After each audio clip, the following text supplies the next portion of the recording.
नमस्कार दोस्तों, स्वागत है आपका हमारे official YouTube channel GS by नियसर में। कैसे हैं आप सब? मैं आशा करता हूँ स्वस्थ होंगे, मस्त होंगे और अपनी तैयारी में व्यस्त होंगे। मित्रों, यहाँ तैयारी कहने का मतलब एक ही है, आप TGT आर्ट की तैयारी में लगे हुए हैं तो ट्रेंड ग्रेजुएट टीचर आर्ट की तैयारी में व्यस्त हैं। आज की जो ये क्लास होगी इसमें मित्रों हम लोग समसामयिक कलाकार देखेंगे, समसामयिक कलाकारों को देखेंगे और कई सारे कलाकारों को देखेंगे, कलाकारों को देखेंगे। मित्रों याद रखना, परीक्षाएं छोटी बड़ी नहीं होती मित्रों, आपका सोच, आपका नजरिया छोटा बड़ा कभी कभी हो जाता है। परीक्षाएं सभी अपने लेवल की होती हैं और लेवल से ही क्वेश्चंस भी पूछा जाता है, तो क्यों ना आप उसी लेवल की तैयारी करें जहां से क्वेश्चंस पूछा जा सकता है। मित्रों, आपके सिलेबस में तो ये नाम नहीं दिया गया है, लेकिन आपको पढ़ना है। कलकत्ता ग्रुप 43 की बात करते हैं। 1943 में ग्रुप बनता है। ग्रुप की आवश्यकता क्यों पड़ती है, ग्रुप में कौन कौन से कलाकार अच्छे होते हैं, इन सब के बारे में आपको देखना होता है। मित्रों, क्वेश्चंस पूछा जाएगा, गोपाल घोष कहाँ के कलाकार थे, कहाँ पे जन्म हुआ। क्वेश्चंस पूछा जाएगा, नीरज मजुमदार का जन्म कलकत्ता पश्चिम बंगाल में कब हुआ, या तो आपसे पूछा जाएगा पारितोष सेन का जन्म ढाका बांग्लादेश में कब हुआ, या फिर पूछा जा सकता है प्रदोष दास गुप्ता जिनका जन्म 1912 में ढाका बांग्लादेश में हुआ था, उनका संबंध किससे रहा है। तो ग्रुप 43 की स्थापना में खासम खास रहे हैं आपके प्रदोष दास गुप्ता जी। ऐसा नाम आपको याद रखना होगा। ऐसे क्वेश्चंस आपके दिमाग में सदैव चलने चाहिए मित्रों, और ऐसे क्वेश्चंस का जब तक आपके दिमाग में सोल्यूशन नहीं हो जाता है तब तक कोई फायदा नहीं बनता है। आज यही देखने का प्रयास करेंगे। आइए स्टार्ट करते हैं। स्टेप बाय स्टेप दिया गया है मित्रों, पॉइंट बाय पॉइंट। जैसे पहला पॉइंट दिया गया, कलकत्ता ग्रुप 43 की स्थापना कब होती है। तो मित्रों कलकत्ता में स्थापित होती है 1943 में, यानी 1943 में स्थापित होती है। कलकत्ता ग्रुप 43 की स्थापना मूर्तिकार प्रदोष दास गुप्ता ने 1943 में किया था। वही प्रदोष दास गुप्ता जिनका जन्म 1912 में का 1912 में ढाका बांग्लादेश में होता है, ढाका बांग्लादेश में होता है। आगे बात करें, बंगाल दुर्भिक्ष के समान कलकत्ता ग्रुप की स्थापना हुई थी। हाँ, हुई थी। कलकत्ता ग्रुप में 8 कलाकार थे, जिसमें प्रदोष दास गुप्ता आपके खासम खास रहे हैं, शुभो टैगोर रहे, गोपाल घोष रहे, नीरज मजुमदार रहे, हेमंत मिश्र रहे, पारितोष सेन रहे, रतिन मित्रा रहे और जैनुअल आबदीन का नाम रहा है। कुल मिलाकर के ये 8 कलाकार मिलकर के आपको बहुत अच्छे से बहुत चरम पे ले जाना चाहते थे, लेकिन वो आगे की बात है, अभी कैसे हम लोग आगे पढ़ेंगे। कहा गया मित्रों कि कालांतर में राम किंकर वैस, गोवर्धन एस और आवनी सेन के साथ साथ सुशील माधव सेन ने इस ग्रुप को ज्वाइन किया, यानी ग्रुप से जुड़े मित्रों। इन लोगों ने ग्रुप को आगे ले जाने में मदद की, आगे ले जाने के लिए काम किया। कलकत्ता ग्रुप की प्रथम प्रदर्शनी 1944 यानी 1944 ईस्वी में मिसेज कैसी के प्रयत्नों से मुंबई में होती है। मित्रों याद रखना, कोई भी ग्रुप हो या फिर कोई भी कलाकार समूह हो, जब आपसे ये पूछा जाए स्थापना कब हुई, लगाना आपको कलकत्ता कला ग्रुप के लिए 1943। लेकिन जब प्रदर्शनी की बात होती है मित्रों, तो तुरंत ग्रुप स्थापित होगा, तुरंत उस पर काम नहीं हो जाएगा, तुरंत उसकी प्रदर्शनियां आ नहीं जाएंगी, यानी तुरंत उसके चित्र तैयार नहीं हो जाएंगे, यानी लगभग 1 साल लग ही जाता है। तो इसकी प्रदर्शनी पूछी जाएगी, पहली प्रदर्शनी, चाहे कोई कलाकार हो चाहे आप कोई ग्रुप की बात करते हो, पहली प्रदर्शनी पूछी जाती है। तो याद रखना 1944 में होती है, मिसेज कैसी के प्रयत्नों से होती है। कहां पर होती है, आपकी आर्थिक राजधानी क्षेत्र वाला मुंबई में हो पाती है। आगे बात करेंगे, कलकत्ता ग्रुप की दूसरी प्रदर्शनी 1 साल बाद यानी 1945 में होती है, वो भी मुंबई में होती है। तीसरी प्रदर्शनी कब होती है, 1950 में होती है। प्रोग्रेसिव आर्टिस्ट ग्रुप मुंबई में होती है, 1947 में जो स्थापित होता है, इसके साथ मुंबई में ही हो जाती है। कालांतर में कलकत्ता ग्रुप के सदस्य जो रहे हैं वो विभिन्न जो है स्थानों पर कार्यरत हो गए और धीरे धीरे यह ग्रुप जो है विघटित हो गया। जैसे 8 लोग संगठित हुए, ग्रुप बन गया, उसमें से ज्यादातर लोग इधर उधर अपने अपने कामों में व्यस्त हो गए, ग्रुप क्या हुआ, टूट गया। ग्रुप टूट गया यानी धीरे धीरे उसका विघटन हो गया, यानी थोड़ा सा कमजोर पड़ गया। आगे बढ़े, कलकत्ता में अन्य अनेक कलाकार नित्य नवीन संभावनाओं को सशक्त बनाने में प्रयासरत रहे हैं। इन कलाकारों में सत्येंद्र नाथ घोषल हैं, अतुल घोष हैं, समर घोष हैं, विमल दास गुप्ता हैं, दिलीप दास गुप्ता हैं, हिरेन दास हैं, प्राण कृष्ण पाल हैं, उसके साथ कल्याण सेन हैं, गोवर्धन एस धीरेन्द्र हैं और ब्रह्मा जी का नाम प्रमुख है। याद रखना, ब्रह्मा जी का भी नाम इनसे जुड़ा हुआ है, आपके कलकत्ता ग्रुप से जुड़ा हुआ है, याद रखना मित्रों। आगे बात करेंगे, अगला पॉइंट आता है, पहला नाम जिन्होंने कलकत्ता कला ग्रुप 1943 को स्थापित किया, कलाकार का नाम प्रदोष दास गुप्ता। 1912 में जन्म, 1991 मृत्यु। प्रदोष दास गुप्ता का जन्म कहाँ हुआ मित्रों? 1912 में ढाका बांग्लादेश में हुआ। उस टाइम का ढाका आपका क्या हुआ करता था? उस टाइम का ढाका भी अपना पूरा अखंड भारत हुआ करता था, याद रखना मित्रों। प्रदोष दास गुप्ता ने मूर्ति कला की शिक्षा कहाँ आरंभ की? मित्रों ढाका से आए, कोलकाता में पढ़े, हिरणमय राय चौधरी से पढ़े, उसके साथ चेन्नई में डीपी राय चौधरी के निर्देशन में भी इन्होंने शिक्षा ग्रहण की है, याद रखना। हिरणमय राय चौधरी और डीपी राय चौधरी प्रख्यात मूर्तिकार हैं, डीपी राय चौधरी, इनसे शिक्षा ग्रहण की। आगे बात करें, बंगाल स्कूल की रूढ़िवादी परंपरा के विरुद्ध प्रदोष दास गुप्ता ने 1943 में कौन सा ग्रुप? 1943। अरे मित्रों, कलकत्ता ग्रुप 1943 की स्थापना की गई थी। आगे बात करते हैं, अगला पॉइंट आएगा मित्रों। अगला पॉइंट आपसे कह रहा है कि पेरिस में मूर्ति कला के अध्ययन हेतु कौन जाता है?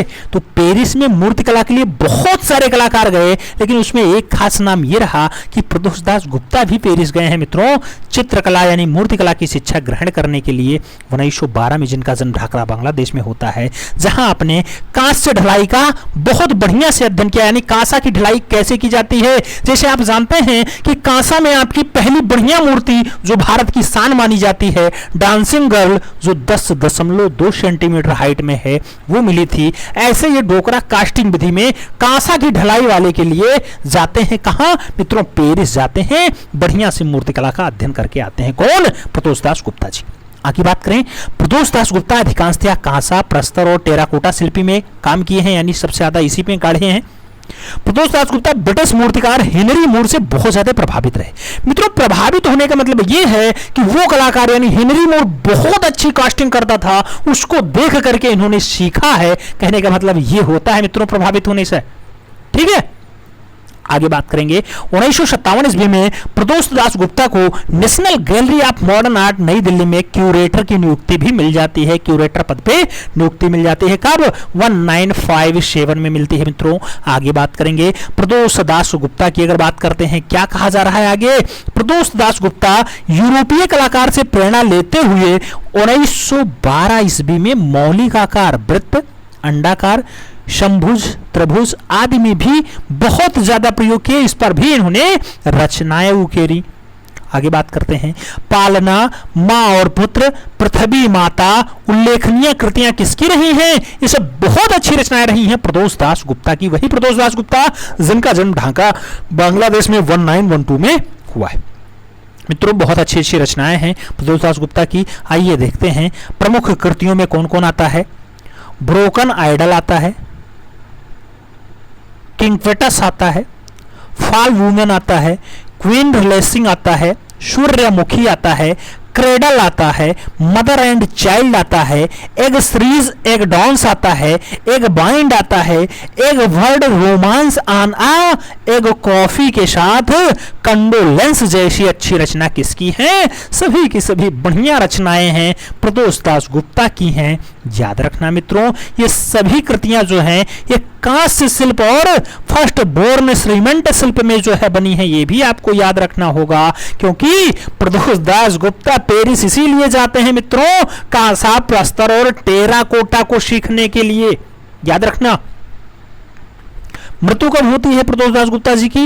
1991 यानी 1991 में दुखद मृत्यु प्राप्त करते।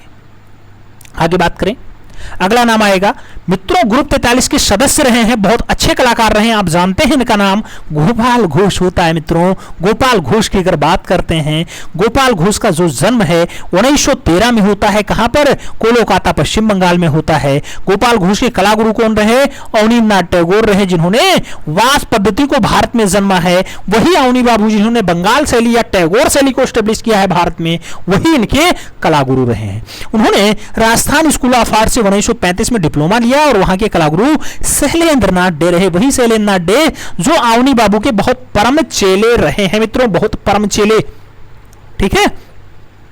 गोपाल घोष 1938 में मद्रास स्कूल ऑफ आर्ट से डिप्लोमा लेने के लिए काम करते हैं और भारत में आधुनिक रोमांटिक्स यानी लैंडस्केप पेंटिंग के जन्मदाता भी माने जाते हैं। पूछा जाता है भारत में आधुनिक रोमांटिक पेंटिंग का जन्मदाता कौन है या फिर लैंडस्केप पेंटिंग का जन्मदाता कौन है, तो आपको गोपाल घोष का नाम याद रखना होगा, जिनके कलाकार गुरु शैलेंद्र नाथ डे या फिर अवनींद्रनाथ टैगोर रहे हैं। मित्रों याद रखना, जो कलाकार जन्मता है कोलकाता में 1913 में।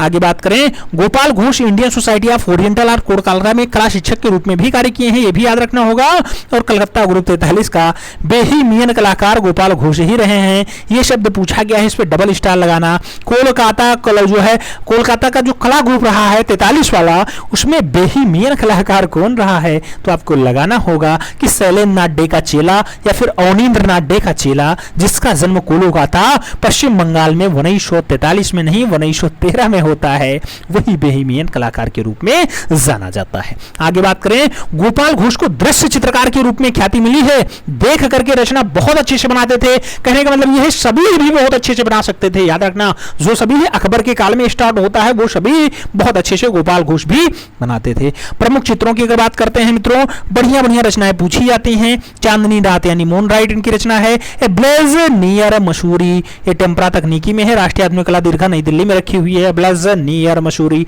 और उसके साथ डॉन रचना है, डॉन रचना टेम्परा तकनीकी में बनाई गई है, राष्ट्रीय आधुनिक कला दीर्घा। आप नई दिल्ली जाएंगे वहां पर देख सकते हैं, किसकी रचना है, गोपाल घोष की रचना है। तो डॉन ब्लेज नियर मसूरी और उसके साथ चांदनी रात बहुत बढ़िया रचना है। यह रचनाएं आपको सदैव दिमाग में बिठा के रखना होगा, क्योंकि कलकत्ता ग्रुप 43 के बेहिमियन कलाकार की रचना है मित्रों।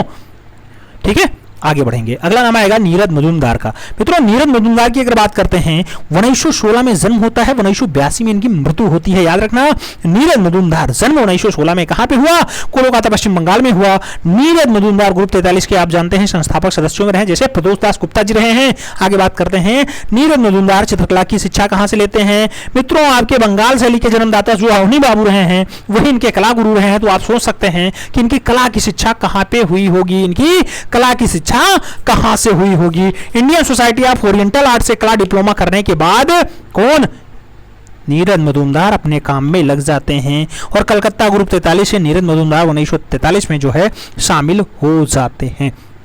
नीरद मजूमदार की पहली प्रदर्शनी कब लगती है, 1944 में कोलकाता में ही लगती है। याद रखना, नीरद मजूमदार के उत्कीर्ण विधा का प्रशिक्षण जो है वो आंद्रे लाहोत से लेने का काम करते हैं। उत्कीर्ण विधा मतलब उत्कीर्ण विधा की चित्रकारी, इनग्रेविंग की जो है चित्रकारी वो आंद्रे लाहोत से लिए हैं। जबकि वास्तविक कला गुरु इनके कौन रहे हैं, तो नीरद मजूमदार के वास्तविक कला गुरु अवनींद्रनाथ ठाकुर रहे हैं, जिनसे इन्होंने वास्तु चित्रण की विधा सीखी।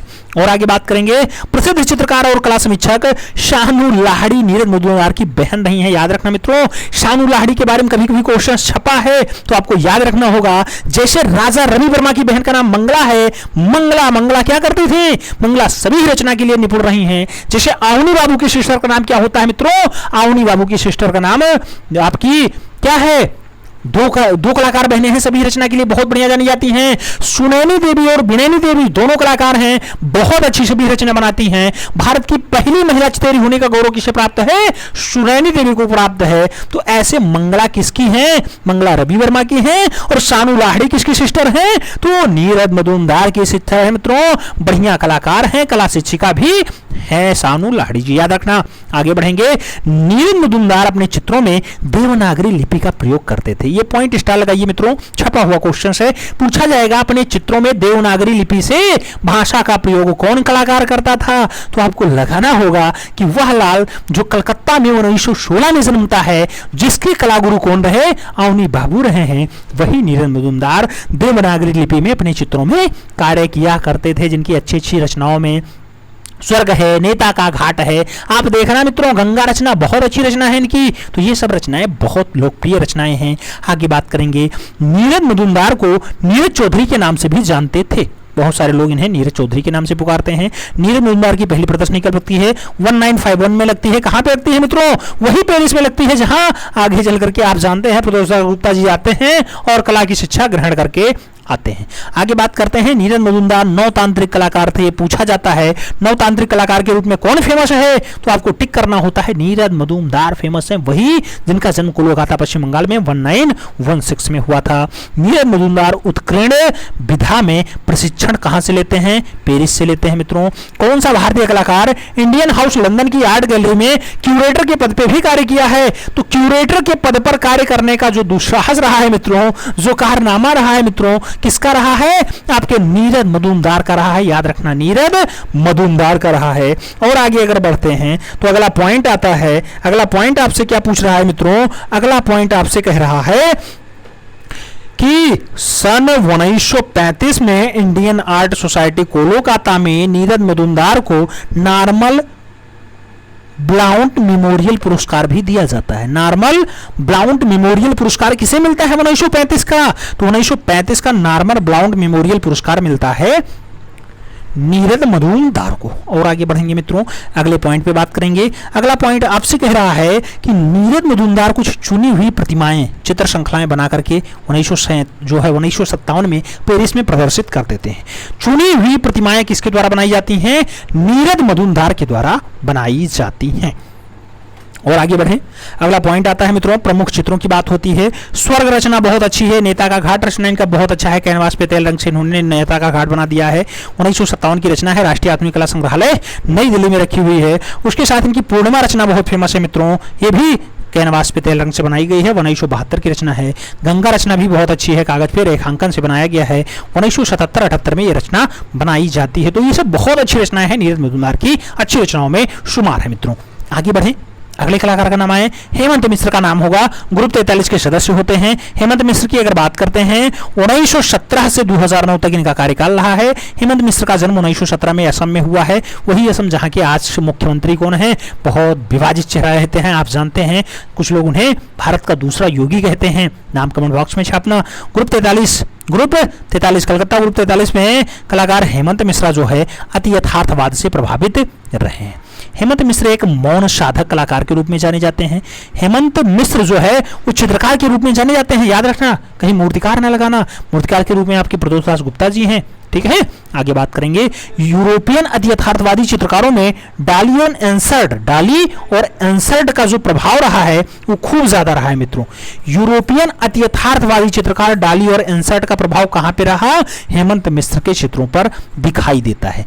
आगे बात करेंगे मित्रों, अगला पॉइंट आता है, आम आदमी के लिए है ही नहीं समकालीन कला। ऐसा कथन किसका है, तो आम आदमी के लिए नहीं है समकालीन कला, ऐसा कहना है हेमंत मिश्र जी का। हेमंत मिश्र जी ऐसा कहा करते थे। भारतीय कला में अति यथार्थवाद लाने के लिए अग्रणी कलाकार कौन रहे, तो भारतीय कला में अति यथार्थवाद लाने का काम रहा है वो हेमंत मिश्र जी का ही रहा है। हेमंत मिश्र का प्रिय माध्यम क्या रहा मित्रों, जल रंग में इन्होंने चित्रकारी की। जैसे आप जानते हैं कि अवनी बाबू बहुत अच्छे से जल रंग के लिए जाने जाते हैं, वास विधा इनकी है, उत्तर प्रदेश में ही पूरे भारत में वास विधा के जन्मदाता माने जाते हैं अवनी बाबू। ऐसे इनका जल माध्यम हेमंत मिश्र का बहुत प्रिय माध्यम रहा है।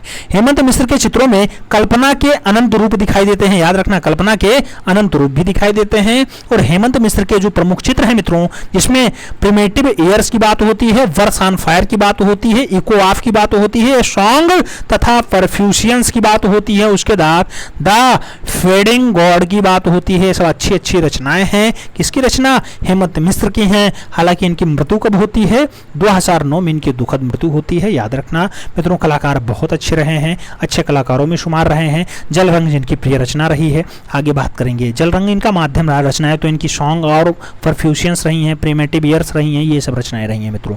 आगे बढ़ें, अगले कलाकार में पारितोष सेन का नाम आएगा मित्रों। 1918 में जन्म और 2008 में जिनकी मृत्यु होती है। पारितोष सेन का जन्म 1918 में ढाका बांग्लादेश में, जिसे पूर्वी बंगाल कहा जाता है, आप जानते हैं, उसमें हुआ था।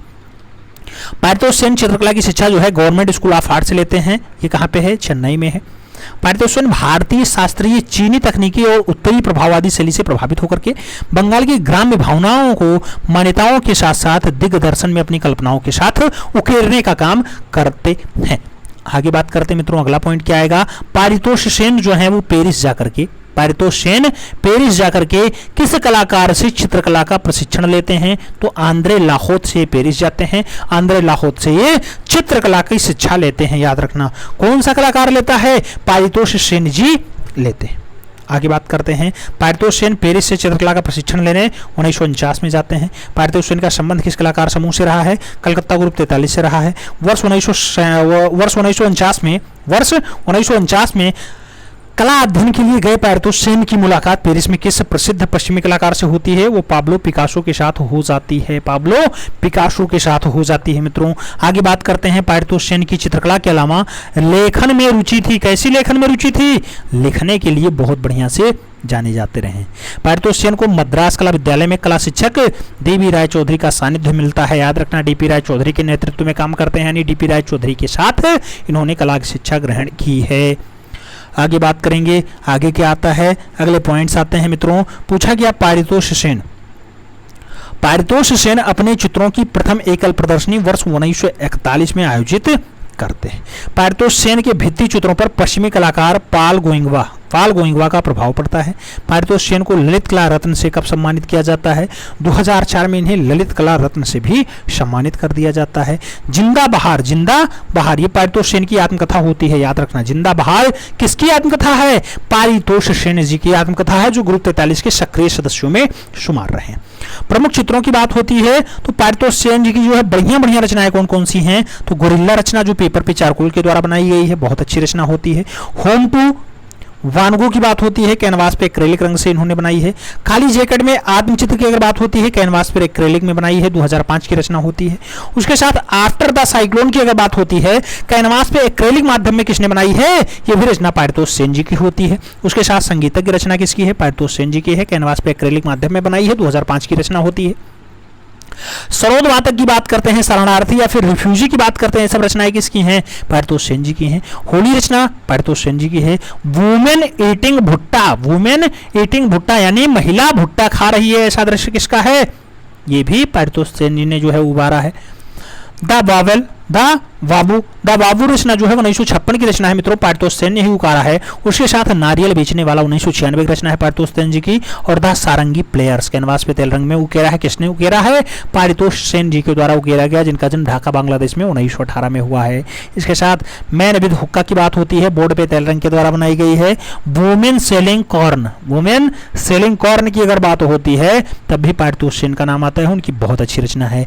वुमेन कटिंग की अगर बात होती है वो भी पारितोष सेन की है। और संथाल नृत्य की अगर बात होती है तो संथाल नृत्य रचना भी पारितोष सेन की अच्छी रचनाओं में शुमार है। मित्रों पारितोष सेन का जो है मृत्यु कब होता है, 2008 में इनकी दुखद मृत्यु होती है। जन्म कब होता है, 1918 ढाका बांग्लादेश में होता है। पारितोष सेन किस ग्रुप से जुड़े रहे हैं, आप जानते हैं ग्रुप 43 यानी कलकत्ता ग्रुप 43 के सदस्य रहे हैं। आगे बात करते हैं, कलाकार का नाम और आएगा रथिन मित्रा की अगर बात होती है 1926 में जन्म, 2019 में मृत्यु होती है। रथिन मित्रा का जन्म 26 जुलाई 1926 को हावड़ा पश्चिम बंगाल में हो जाता है। रथिन मित्रा की कला शिक्षा कहाँ से होती है, कलकत्ता विद्यालय से होती है। वे दून स्कूल के कला विभाग में शिक्षक नियुक्त होते हैं और वहां पर अध्यक्ष पद पर भी काम करते हैं। मित्रों दून कॉलेज में अध्यक्ष के रूप में कौन नियुक्ति पाता है, तो रथिन मित्रा जी पाते हैं। रथिन मित्रा कलाकार जो है कलाकार समूह ग्रुप 43 के क्या रहे हैं, सदस्य रहे हैं। रथिन मित्रा का संबंध रहा तो कोलकाता से ही इनका संबंध रहा है, याद रखना। आगे बात करते हैं, रथिन मित्रा दून आर्ट सोसाइटी और उसके साथ आपका उत्तर प्रदेश का ललित कला अकादमी के क्या रहे, सदस्य रहे हैं, यानी मेंबर रहे हैं। रथिन मित्रा ने किस प्रसिद्ध चित्र श्रृंखला का सृजन कैनवास पे स्याही माध्यम में किया था, तो कोलकाता की 82 चित्र श्रृंखलाओं को इन्होंने ऐसा बनाया है मित्रों, ऐसा दर्शाया है। आगे बात करेंगे, अगला पॉइंट आता है, रथिन मित्रा के प्रमुख चित्रों की अगर बात करते हैं तो ये चित्र श्रृंखलाओं में क्या क्या है, कोलकाता के 82 चित्र श्रृंखला है जो कागज पे पेन और स्याही से बहुत अच्छे से उन्होंने उकेरा है। उसके साथ अन्य चित्रों की अगर बात करते हैं, स्क्रीनशॉट सीधे लीजिएगा मित्रों। इनकी रचना है संथाल नृत्य, बहुत अच्छी रचना है। ओपन एयर रेस्टोरेंट तैलीय रंग में बनाई गई है, राष्ट्रीय आधुनिक कला दीर्घा संग्रहालय नई दिल्ली में रखी हुई है, अच्छी रचना है। संगीतज्ञ रचना कैनवास पे एक्रेलिक माध्यम में बनाई गई, 2005 की रचना है, अच्छी रचना है। काक फॉइट रचना तेल रंग में है, बहुत अच्छी रचना होती है। कश्मीर की मुसीबतों की अगर बात होती है, बहुत अच्छी रचना है। किसकी रचना है मित्रों? ये भी रथिन मित्रा के द्वारा बनाई जाती है। उसके साथ गुलदस्ता लिए हुए लड़की की अगर रचना बात करते हैं, गुलदस्ता लिए हुए लड़की रचना रथिन मित्रा की है और बहुत अच्छी रचना मानी जाती है। वही रथिन मित्रा जिनका जन्म 26 जुलाई 1926 को ढाका बांग्लादेश नहीं, हावड़ा पश्चिम बंगाल में होता है मित्रों। रथिन मित्रा जिनका दुखद मृत्यु जो है 2019 में हो जाता है। यही कलाकार आपके लिए बहुत खास काम करते हैं, कलकत्ता ग्रुप 43 को आगे बढ़ाते हैं। आपने देखा कि प्रदोष दास गुप्ता जी दिल्ली में क्यूरेटर नियुक्त होते हैं। गोपाल घोष की अगर बात होती है, बेहमीनियन कलाकार के रूप में जाने जाते हैं, दिल्ली से इनका जुड़ाव हो जाता है, दृश्य चित्रकार के रूप में ख्याति प्राप्त होती है। नीरज मजुमदार जो बहुत अच्छे कलाकार रहे ग्रुप 43 के, आपने देखा देवनागरी लिपि में ये अपने चित्रों में काम कर देते थे। हेमंत मिश्रा को आपने देखा ही है कि जिनका जन्म असम में हुआ है, उनके बारे में बात होती है। उसके साथ अगर हम लोग बात करते हैं तो पारितोष सेन और रथिन मित्रा के बारे में पढ़ा है। उम्मीद है सभी डाटा आपके समझ में आया होगा। अभी मिलते हैं शुरू में, तब तक के लिए दिल से सैल्यूट। जय हिंद।